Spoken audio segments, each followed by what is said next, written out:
curiouser and curiouser," cried Alice. She was so much surprised that for a moment she quite forgot how to speak good English. "Now I'm opening out like the largest telescope that ever was. Goodbye, feet." For when she looked down at her feet, they seemed to be almost out of sight, they were getting so far off. "Oh, my poor little feet! I wonder who will put on your shoes and stockings for you now, dears. I'm sure I shan't be able. I shall be a great deal too far off to trouble myself about you. You must manage the best way you can.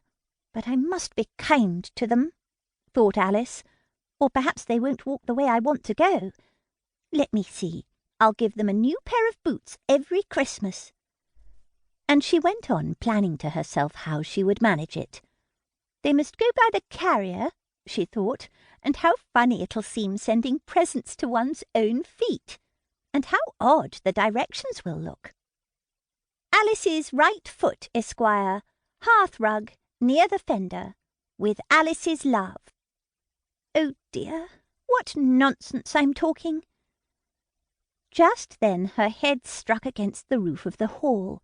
In fact, she was now rather more than 9 feet high, and she at once took up the little golden key and hurried off to the garden door. Poor Alice! It was as much as she could do, lying down on one side, to look through into the garden with one eye, but to get through was more hopeless than ever. She sat down and began to cry again.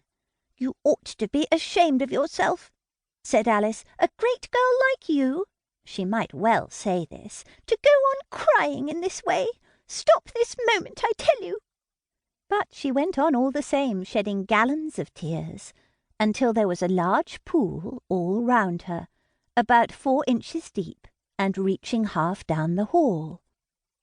After a time she heard a little pattering of feet in the distance, and she hastily dried her eyes to see what was coming. It was the White Rabbit returning, splendidly dressed, with a pair of white kid gloves in one hand and a large fan in the other. He came trotting along in a great hurry, muttering to himself as he came, "Oh, the Duchess, the Duchess! Oh, won't she be savage if I've kept her waiting?" To keep listening to this audiobook, I've left you a link in the description so you can do it, at no cost thanks to Audible's 30-day free trial.